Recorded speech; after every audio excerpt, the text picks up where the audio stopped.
کچھ غلطیاں ہم کرنا نہیں چاہتے پر ہم سے ہو جاتی ہیں، کچھ دل ہم توڑنا نہیں چاہتے پر وہ ٹوٹ جاتے ہیں، ہماری مجبوری ہوتی ہے ٹوٹ جاتے ہیں۔ رات کو اس کی بارگاہ میں ہاتھ باندھ کے کشکول طلب دراز کر کے خوب استغفار پڑھنا چاہیے کہ مالک بندے ہیں نا، کیا کریں، نفس کا ساتھ ہے، دنیا کا ساتھ ہے، خواہشات نفسانیہ، مالک معاف کر دے۔ درد سے توبہ، رسم نہ ہو، کہانی نہ ہو، لفظ نہ ہو، جملے نہ ہو، اور جناب ایسے لوگوں کے بیچ بڑے ہاتھ باندھ کے اور بڑا کوئی ضرورت نہیں، آپ اکیلے اپنی چارپائی پہ بستر کے اندر منہ دے کے بھی درد سے کہیں گے نا معاف کر دے تو وہ تو مہربانی بڑا ہے۔ بندہ کوئی ناراض ہو جائے تو ہمیں کو نہیں نیند آتی، اس کے گھر چلے جاتے ہیں۔ ہم اپنے سارے رشتوں کو، تعلقات کو مینٹین کر کے رکھنے کے عادی ہیں، ہمیں پتہ ہے کہ وہاں میں نہیں جا سکا تو بیٹا بھیجتا ہوں، فلاں شادی پہ میں نہیں جا سکا تو بھتیجا بھیجتا ہوں، بھائی بھیجتا ہوں، ہر تعلق کا ہم نے خیال رکھا کوئی روٹھ نہ جائے۔ لیکن کمال ہے نا، یہ نہیں سوچا کہ اگر رب روٹھ گیا تو جب وہ روٹھ جائے نا تو سارے رشتے بھی بندے کے پاس موجود ہوں تو کوئی کارآمد نہیں ہوتا، پھر کروڑوں روپیہ جیب میں ہوں تو ڈاکٹروں کی دوائیاں اثر نہیں کرتی۔ وہ روٹھ جائے تو پھر انسان اس طرح سے پھسلتا ہے کہ بڑے بڑے اس کے پاس دروازے ہوتے ہیں پر کسی جگہ اس کا ہاتھ نہیں لگتا۔ خدا را خیال کریں، دنیا روٹتی ہے تو روٹھ جائے، رب رسول ناراض نہ ہونے پائیں، اس کا خیال کریں۔ حضور فرماتے ہیں وہ مسکراتا ہے، اسے خوشی ہوتی ہے جب کوئی اس کا بندہ اس کی طرف رجوع کرتا ہے۔ آپ دیکھیں نا، سارے ڈاکٹروں نے کہہ دیا کہ اس کے تو گردے، معدہ، جگر، ہر چیز ختم ہے، گھر لے جاؤ، خدمت کرو، ہر طرف پریشانی ہے۔ وہ بندہ بھی سمجھ گیا ہے کہ آخری وقت آ گیا، کل جاؤں پرسوں جاؤں، تیاری ہو گئی، سب لوگ آ گئے، باہر والے بھی آ گئے، یہ ماحول ایک عجیب رنگ اختیار کر گیا۔ اچانک ایک ڈاکٹر نے آ کے کہا نہیں نہیں غلطی لگ گئی تھی۔ مجھے بتائیے انداز کیا ہوتا ہے؟ بغیر دعائی کے بندہ اٹھ کے کھڑا نہیں ہو جاتا، او میں تو بچ گیا ہوں۔ میرے نبی پاک صلی اللہ علیہ وسلم مثال دیتے ہیں، فرمایا ایک آدمی صحرا میں جا رہا، صحابہ سے حضور خطاب کر رہے ہیں، فرمایا ایک آدمی صحرا میں جا رہا تھا، اس نے اپنی اونٹنی پہ کھانا، پانی، پیسے، ہر چیز رکھی ہوئی تھی، صحرا تھا بہت بڑا، درمیان صحرا کے گیا تو تھوڑا سا سستانے کے لیے، آرام کرنے کے لیے اونٹنی سے نیچے اترا۔ اب اس نے اونٹنی کی لگام، اونٹنی کی نکیل اپنے سرہانے کے نیچے رکھی، ہاتھ کے ساتھ پکڑی اور سو گیا۔ تھوڑی ہی دیر کے بعد جب اس کی آنکھ کھلی تو دیکھا اونٹنی غائب ہے۔ صحرا میں وہ پیدل نہ آگے جا سکتا ہے، نہ پیچھے جا سکتا ہے، نہ دائیں نہ بائیں، کھانے کو روٹی نہیں، پینے کو پانی کا قطرہ نہیں، تھوڑا ادھر بھاگا ادھر بھاگا، تھک گیا۔ کریم محبوب فرماتے ہیں وہ پوری طرح نڈھال ہو گیا اور مایوس ہو گیا، معاذ اللہ، مایوس ہو کے دوبارہ اسی جگہ آ کے لیٹ گیا جہاں پہلے لیٹا تھا، انتظار کرنے لگا کہ اب موت ہی آئے گی، آخری وقت ہے، اب نہ میں پیدل یہ صحرا کراس کر سکتا ہوں، نہ پیچھے جا سکتا ہوں، نہ کھانا ہے نہ پانی ہے، سوائے موت کے کوئی سہارا نہیں۔ حضور فرماتے ہیں وہ رستے میں دوبارہ لیٹ گیا، اچانک اس نے رخ بدلا تو اونٹنی سامنے کھڑی تھی۔ حضور نے صحابہ سے پوچھا بتاؤ نا اسے بھلا کتنی کو خوشی ہوگی؟ یا رسول اللہ جسے نئی زندگی مل گئی ہے۔ نبی پاک صلی اللہ علیہ وسلم فرمانے لگے اس کی اونٹنی مل گئی، بتاؤ بھلا اسے کتنی خوشی ہوگی؟ یا رسول اللہ وہ تو دوبارہ دنیا میں آ گیا۔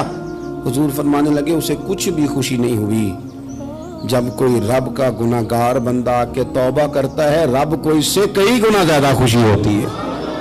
میرا بندہ آ گیا ہے، میرا بندہ آ گیا ہے، میرے گھر آ گیا، اس نے آنسو بہائے ہیں، اس نے کہا اللہ میں تیرا ہی ہوں، تیرا ہی رزق کھاتا ہوں، تیری ہی زمین پہ رہتا ہوں، تیرے نام سے میری سانسیں چلتی ہیں۔ وہ آ گیا، فرمایا اس اونٹنی والے سے زیادہ رب کو خوشی ہوتی ہے جب گناہگار آ کے توبہ کرتا ہے۔ گناہگاروں کے آنسو اس کی بارگاہ میں بڑے مقبول ہیں، لیکن ہم رسم ادا کرتے ہیں، توبہ نہیں کرتے، ہم اپنے آپ کے ساتھ دھوکہ کرتے ہیں، جھوٹ بولتے ہیں، ہم نہ گناہگاروں پر بھی فتویٰ دینے میں جلدی کرتے ہیں اور نیکی پر بشارت دینے میں بھی جلدی کرتے ہیں، حالانکہ یہ ہماری ذمہ داری نہیں۔ پتہ نہیں اللہ تعالیٰ کس کو کب توفیق توبہ دے کے اپنے قریب کر لے، لیکن بڑی جلدی ہے، بڑی جلدی فتویٰ دینے میں۔ اور یہ فتویٰ صرف مفتیوں کا نہیں رہ گیا، یہ میری طرح کے، آپ کی طرح کے ڈھیروں لوگ ہیں جنہوں نے جیب میں فتوے ڈالے ہوئے۔ بھئی آپ نے کیوں ذمہ داری لے لی ہے جنت میں داخل کرنے کی اور نکالنے کی؟ یہ تو میرے رب کریم کا کرم ہے، وہ جس کو چاہے جب چاہے جتنا چاہے عطا کرے۔ لیکن کچھ لوگ نا بڑے پکے ہو گئے ہیں کہ شاید یہ میں سوچ رہا ہوں وہی درست ہے۔ کبھی کبھی کچھ چیزیں عجیب بھی ہوتی ہیں، لہذا خدا کی رحمت پر بھروسہ کر کے بات کرنی چاہیے، اپنی مرضی کے فتوے نہیں داغنے چاہیے۔ وہ دیکھو جی فلانا بندہ یوں کر رہا ہے، آپ کو پتہ ہی نہیں پوری بات کا، آپ کو علم ہی نہیں پوری بات کا۔ حضرت بہاءاللہ نقشبند بخاری رحمت اللہ علیہ فرماتے ہیں میں حج کرنے گیا تو وہاں میں نے ایک آدمی کو کروڑوں کا کاروبار کرتے دیکھا، تو میرے دل میں خیال ہے یہاں بھی اللہ اللہ کرنی چاہیے تھی، دنیا داری کر رہا ہے۔ لیکن فرماتے ہیں حج سے فارغ ہوئے تو میں نے دیکھا وہی بندہ سارا کچھ رب کی بارگاہ میں خیرات کر رہا ہے، اور سینکڑوں غریب حاجی ہیں جن کو پورے خرچے دے رہا ہے۔ تو میں نے وہی اپنی سوچ سے توبہ کی کہ میں کہاں تھا۔ بڑی جلدی کھڑے نہ ہو جائیں۔ حضرت حسن بصری رحمت اللہ تعالی علیہ ارشاد فرماتے ہیں کہ میں دریا کے کنارے گیا تو وہاں میں نے ایک شخص کو دیکھا، وہ اپنی ایک خاتون کی گود میں سر رکھ کے بیٹھا اور قریب ایک بوتل بھی پڑی ہے۔ میرے دل میں معاذ اللہ خیال آیا کہ دیکھو کس انداز میں ایک عورت کے ساتھ یہ ہے، اور پاس بوتل بھی پڑی ہے، جانے شراب ہے۔ کہتے میں سوچ ہی رہا تھا کہ اچانک ایک کشتی آ رہی تھی دریا میں، وہ ہچکو لے کھائے، کشتی میں 4-5 لوگ تھے، وہ دریا میں ڈوبنے لگے۔ وہ آدمی تیزی سے اٹھا، دریا میں چھلانگ لگائی، پہلے ایک کو نکالا، پھر دوسرا نکالا، پھر تیسرا نکالا، ایک بندہ رہ گیا۔ کہنے لگا حضور مجھے تو آپ نے گناہگار سمجھا ہے، میں تو بڑے غلط انداز میں یہاں بیٹھا ہوں، آپ نے جو سوچا چلیں گے چوتھا بندہ آپ نکالنا ہے، کرے نا یہ کام، بڑے بھولے بھالے بڑے اللہ والے، ریاض آپ کو بس ہم ہی جانتے ہیں، اتنی جلدی فتویٰ۔ حضرت حسن بصری فرماتے ہیں میں پشیمان ہوا، میں نے کہا مجھے تیرنا نہیں آتا، تو دیر نہ کر چوتھا ڈوب نہ جائے۔ پھر تو اس نے چھلانگ لگائی، چوتھا بھی نکال لایا، اور کہنے لگا حضرت آپ نے جلدی کی سوچنے میں، یہ بی بی میری ماں ہے اور یہ سرکے کی بوتل ہے۔ ہم ماں بیٹے کا یہ مشغلہ ہے کہ یہ وہ جگہ ہے جہاں آ کے لوگ مسافر اترتے ہیں، اور یہاں سے کسی کا گھر 100 میل ہے، کسی کا 200 میل ہے۔ ہم صبح سرکہ کھجوریں روٹیاں لے کے یہاں آتے ہیں، مسافروں کی نوکری کرتے ہیں، کوئی پریشان ہو تو مدد کرتے ہیں۔ حضرت خواجہ حسن بصری فرماتے ہیں میں نے معافی مانگی، ان سے بھی مانگی، رب سے بھی مانگی۔ انہوں نے مانگ لی نا، بزرگ تھے، پر ہم کو نہیں تیار مانگنے کو۔ ہم ہر وقت بدگمانیاں، وہ فلانے جرم کرتا تھا، میں اسے اب کیسے نیک مان لوں؟ بھئی اب وہ نمازی ہے، خدا کے گھر آتا جاتا ہے، اب اللہ کی بارگاہ میں حاضر ہوتا ہے، جب رب نے معاف کر دیا تو بھی سوچ بدل جا۔ سنیں حضور کیا فرماتے ہیں۔ نبی پاک صاحب العلاق صلی اللہ تعالی علیہ وسلم فرماتے ہیں، مسند امام احمد بن حنبل دیکھیے، فرمایا رب اس وقت بڑا ہی مسکرائے گا جب قاتل بھی جنت میں جائے گا، مقتول بھی جنت میں جائے گا۔ یا رسول اللہ مقتول تو گیا، یہ قاتل کیسے چلا گیا؟ حضور فرماتے ہیں جائے گا، اور رب مسکرائے گا جو اس کی شان کے لائق ہے۔ یا رسول اللہ کس طرح؟ تو نبی پاک صلی اللہ علیہ وسلم فرمانے لگے اس نے ایک مومن کو قتل کیا تھا، وہ شہید ہو کے جنت میں چلا گیا، اب اللہ نے بعد میں اسے توبہ کی توفیق دے دی۔ پہلے اس نے کلمہ پڑھا، پھر یہ میدان میں اترا، کافروں سے لڑا، یہ شہید ہوا، رب نے اسے بھی جنت دے دی۔ قاتل بھی جنت میں، مقتول بھی جنت میں، اور بات اتنی انوکھی ہے کہ رب دیکھ کے مسکرا رہا ہے جو اس کی شان کے لائق ہے۔ ہم جلدی میں ہیں، ہم انتظار نہیں کر رہے کہ شاید توبہ کر جائے، ہم انتظار نہیں کر رہے، لیکن میرے عزیز اتنی جلدی نہ کرے۔ سوچوں کا صاف ہونا، ذہنوں کا پاک ہونا، اور لوگوں کے بارے میں گمان کا اچھا ہونا۔ آپ کسی نفسیات کے ڈاکٹر کے پاس چلے جائیں، اسے کہیں ٹینشن بڑی ہے، میں ان کے مضامین پڑھتا رہتا ہوں، وہ سب سے پہلا سبق آپ کو یہ پڑھائیں گے کہ اچھا سوچا کریں۔ اچھا سوچنے سے بندہ تندرست رہتا ہے۔ کس سے بندہ تندرست رہتا ہے؟ ہاں جی واقعی، یعنی اس والے پڑوسی کے بارے میں بھی اچھا سوچنا ہے، گھر میں اس والے کے بارے میں بھی، چھوٹے بھائی کے بارے میں بھی اچھا سوچنا ہے، اور بڑے کے بارے میں بھی اچھا ہی سوچنا ہے۔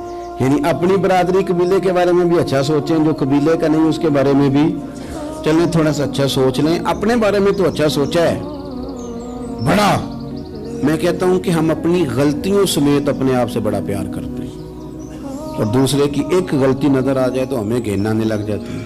آپ جلدی نہ کریں، مالک نے موقع دیا ہے بندوں کو، نہ وہ کسی کا رزق چھین رہا ہے، نہ سانسیں چھین رہا ہے، وہ اپنی زمین پہ چلنے بھی دے رہا ہے، رہنے بھی دے رہا ہے، تو جب اس نے موقع دیا ہے آپ بھی تھوڑا موقع دیں۔ اللہ بڑا کریم ہے، دروازے کھولے گا، اس کے بندے اس کی بارگاہ تک پہنچیں گے۔ بدگمانیاں اور پھر بدگمانیوں کا عروج اور اس لیول تک جا کے بات کر دینا کا جہاں سے خوف آئے کہ یار یہ بات نہیں کرنی چاہیے۔ کچھ لوگوں نے نا پکا ذہن بنا لیا یہ کہنے کا کہ ہاتھ بڑا تنگ ہے، پکا۔ آپ جس وقت پوچھ لیں ان کا ہاتھ اور بڑا ہی زیادہ تنگ ہے۔ آپ یقین کریں، بہن کا جو خامند ہے وہ کہہ رہا ہے جا حصہ لے کے آ، تیرے بھائیوں کی کمائی تو نہیں، تیرے ابا کی ہے، لے کے آ۔ وہ بیچاری اس کی منتیں کر رہی ہے، کہتی ہے اگر جاؤں گی نا تو وہ کہیں گے حصہ لے جا، آج کے بعد ہمارے گھر نہ آنا، میرا دروازہ نہ بند کرو، مہربانی کرو۔ اور بھائی سے بات کرتی ہے تو کہتا ہے ہاتھ ہی بڑا تنگ ہے، جب ٹھیک ہوگا تو دے دوں گا۔ نہ کریں یہ ظلم۔ ہمارے اپنے تڑپتے رہتے ہیں اور ہماری دولتیں اندر پڑی رہتی ہیں، ہمارے اپنی چھوٹی چھوٹی ضروریات کے لیے پریشان ہوتے ہیں، لیکن ہم بڑے بڑے بہانے ہیں ہمارے پاس، کہتے ہیں یہ نکما ہے، یہ نکھٹو ہے، یہ کام نہیں کرتا، اس میں فلانا ہے، بے فلانا ہے، بلے میں نے نہیں ساتھ چلنا۔ اظہار جب آپ کے اندر پیدا ہوتا ہے نا، اظہار جب کسی کے لیے آپ حساس ہوتے ہیں تو آپ کو بھی سرور حاصل ہوتا ہے۔ نہ کریں یہ کام کہ آپ کو اللہ نے وسعت دی اور ہر وقت آپ ہاتھ تانگ ہونے کا رونا رو رہے ہیں، ہر وقت آپ یہ کہہ رہے ہیں میں بڑی آزمائش میں ہوں، جب خدا نے آپ پہ نہیں ڈالی تو اتنے جھوٹ بولنا صرف اس لیے کہ میرے پیسے بچ جائیں، صرف اس لیے کہانی سنانا کہ حالات میرے بڑے خراب ہیں کہ کوئی بندہ میرے سے کوئی تھوڑا بہت قرض نہ مانگ لے۔ سنو، نبی پاک صلی اللہ علیہ وسلم کے پاس مہمان آ گیا، بخاری مسلم ہے، حضور نے ازواج مطہرات کے گھروں میں پیغام بھیجا کچھ چیز ہے ضیافت کے لیے، یا رسول اللہ کچھ بھی نہیں، یہ دو جہاں کے شاہ ہیں اور پاس کچھ رکھتے نہیں، دو جہاں کی نعمتیں ہیں ان کے خالی ہاتھ میں، یا رسول اللہ کوئی چیز بھی نہیں۔ حضور نے صحابہ کے مجمع پہ نظر ڈالی، یا رسول اللہ صلی اللہ علیہ وسلم حکم ہو، تو حضور فرمانے لگے تم میں سے کوئی بندہ ہے جو اسے گھر لے جائے روٹی کھلائے۔ ایک صحابی اٹھے فوراً، حضور میں لے کے جاتا ہوں کھانا کھلاتا ہوں، فرماتے ہیں میرے گھر میں صرف بچوں کا کھانا تھا، یہ نہیں کہ فریزر بھرا ہوا ہے نعمتوں سے، صرف بچوں کا کھانا، یہ نہیں کہ کسی کو دیکھ کے اپنی ہنڈیا پہ برتن دے لیا، صرف بچوں کا کھانا۔ کہتے ہیں گھر گیا، بیوی سے کہا کیا کیفیت ہے، کہنے لگی بچوں کی روٹی ہے۔ میں نے کہا بچے سلا دے، صبح ناشتہ کر لیں گے۔ تو کہنے لگی آپ کیا کھائیں گے؟ تو میں نے کہا نہ میں کھاؤں گا نہ تم کھائے گی، مہمان جو نبی پاک کا ہے۔ کہا اچھا، اب ذرا تجویز دیکھو میاں بیوی کی سوجھی آپس میں۔ کہتے ہیں کھانا لگا دینا، کیونکہ ایک آدھ بندے کا کھانا ہے۔ اپنی غربتوں کا ہر جگہ اظہار کرنا، رونا رونا، یہ دیکھو غربت کیسے چھپائی جا رہی۔ اس کو کہا نہیں کہ چل تو تھوڑا رحم کھا، تو آیا ہے تو تھوڑا رحم کھا، یہ نہیں کہا اٹھ کے نا تو کھانا رکھنا اور اٹھ کے نا چراغ ٹھیک کرنے کے بہانے بجھا دینا۔ ہم دنیا والوں کے سامنے کیوں اپنے دکھ بیان کریں؟ ہم جو کہیں گے رب رسول کی بارگاہ میں کہیں گے۔ تو نا چراغ ٹھیک کرنے کے بہانے، اہلیہ اٹھی کھانا دینے کے بعد چراغ ٹھیک کرنے کے بہانے بجھا دیا۔ خامد بھی ہاتھ چلاتے رہے، بیوی کبھی برتن رکھتی کبھی اٹھاتی، پتہ چلے کہ کھانا کھا رہے ہیں، کھانا کھایا جا رہا ہے۔ کہتے ہیں مہمان پیٹ بھر کے کھانا کھا گیا۔ یہ کام ہوا رات کے اندھیرے میں، اس وقت ہوا جب چراغ بھی بند تھا، اس وقت ہوا جب کوئی دیکھنے والا نہیں تھا، کسی پڑوسی کو بھی خبر نہیں تھی۔ فرماتے ہیں صبح کے اجالے میں اس مہمان کو لے کے مسجد نبوی میں نے قدم رکھا تو نبی کریم نے فرمایا رات جو تم نے کام کیا ہے نا اسے دیکھ کے میرا رب بڑا مسکرایا ہے، اللہ بڑا مسکرایا ہے۔ اللہ تردامنی پہ شیخ ہماری نہ جائیے، ہم دامن نہ چھوڑ دیں تو فرشتے وضو کریں۔ یہ شان ہے صحابہ کی۔ نبی کریم علیہ السلام نے فرمایا رب رات مسکرایا تیرا یہ انداز دیکھ کے، اور اس نے قرآن نازل کیا وَيُبْصِرُونَ عَلَىٰ أَنفُسِهِمْ وَلَوْ كَانَ بِهِمْ خَصَاصَةٌ۔ کچھ لوگ وہ ہیں جنہیں بڑی بھی ضرورت ہو تو دوسروں پر احسار کر دیتے ہیں، قربانی دے دیتے ہیں۔ رب مسکرایا ہے، اندر پیسے رکھے ہوئے ہیں، اندر پیسے رکھے ہوئے ہیں، اور بہن آ کے منت کر رہی ہے کہ بھائی حالات بڑے خراب ہیں،